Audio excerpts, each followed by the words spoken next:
Hey everybody, and welcome to Bits of Board, where we're talking board games, miniatures, cards, and dice. My name is Michael, and today we're going to be checking out Archaeology, the new expedition. Now this fairly light push your luck set collection style game is fast becoming one of my favorites. Let's dive in and have a look.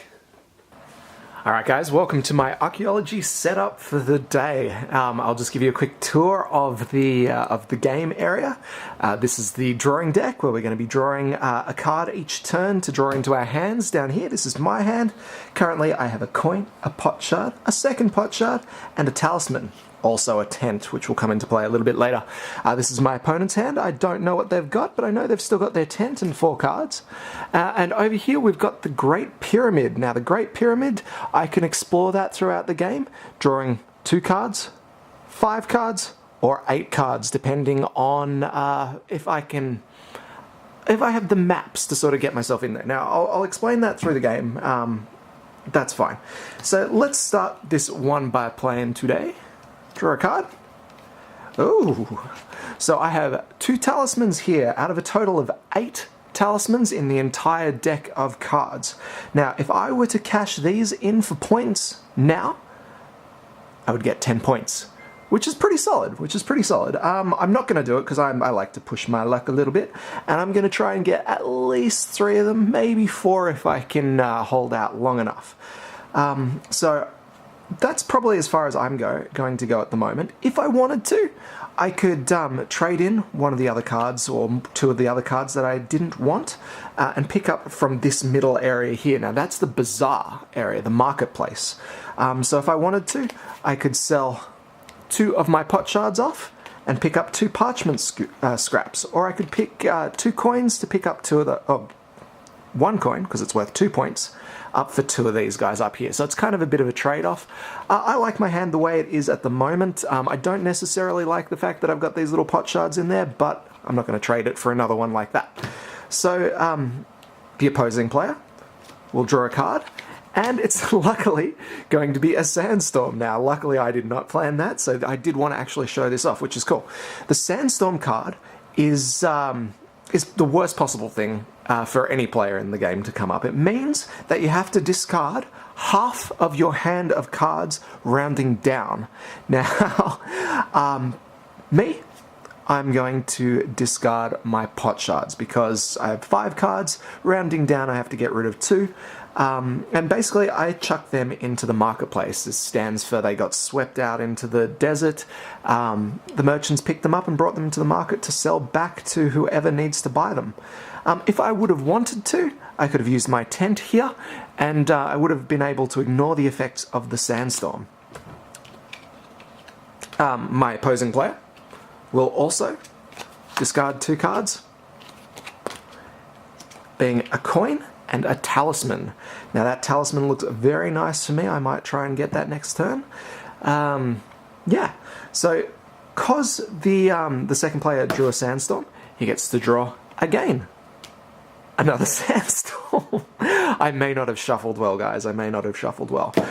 So that sandstorm means, again, I have to discard down to 2. Now, I'm not going to.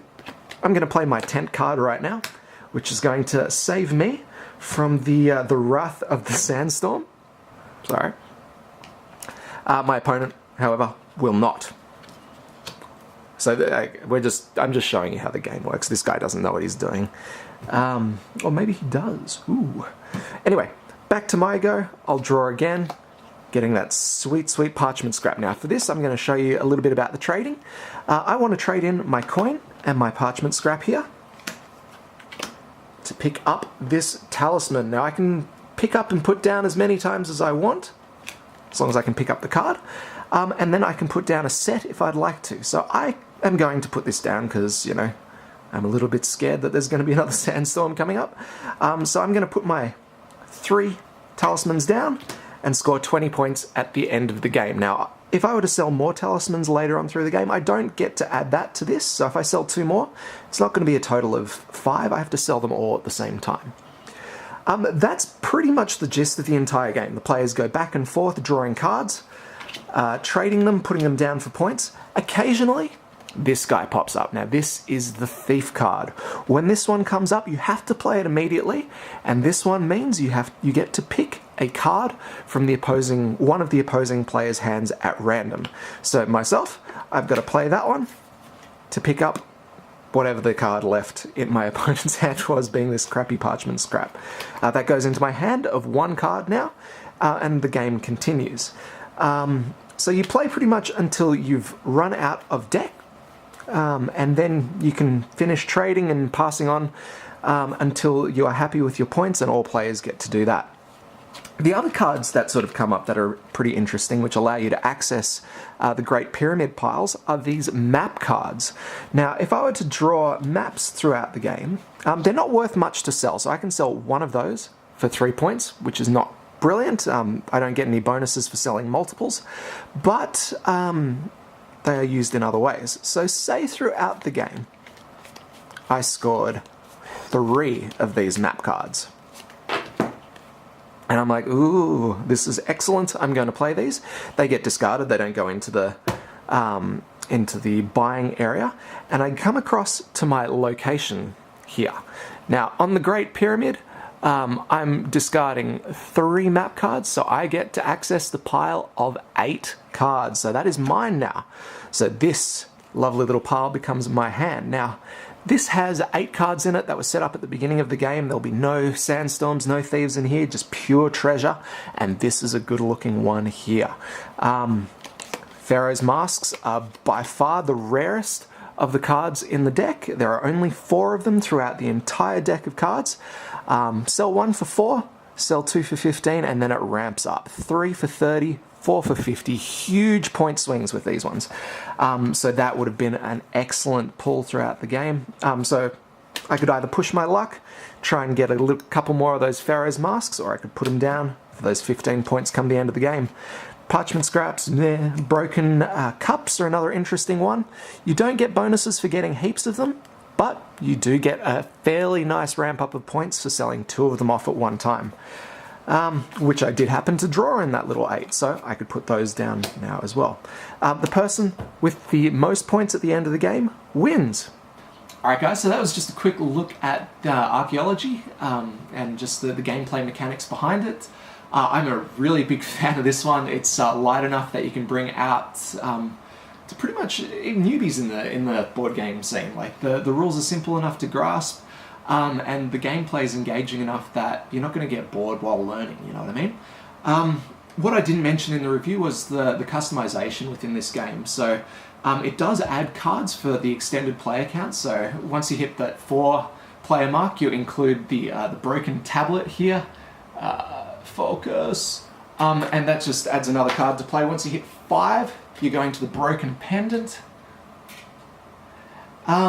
And on the different player counts, you add different amounts of thieves and sandstorms into the game. I'd set up for a 2-player game, which gives you 4 thieves in the game, but if you really like that cutthroat flavor in your game, you can add up to 10. There are 10 in the box, so you're just going to be stealing cards left, right, and center, which is fine. I enjoy that side of things.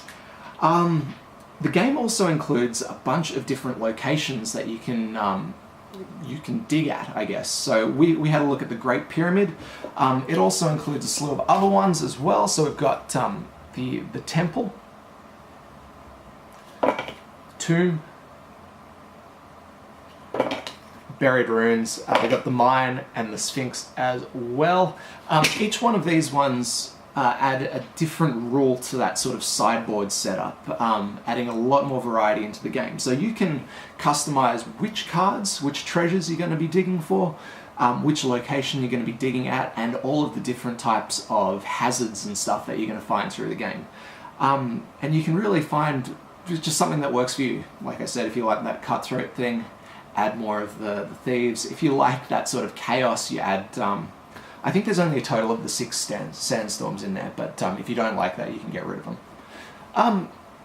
Like I said, I'm a big fan of it, and I highly recommend tracking one down. I think I missed my first run at the local store, but they came in a second time, and I was pretty much first on the waiting list for that. So yeah, if you can find one, get it. You're not going to regret this. A lot of fun in such a little box. So that's about it. Thanks for watching. If you have any questions or comments, leave them down below and I'll get back to you. Till next time, this is Bits of Board.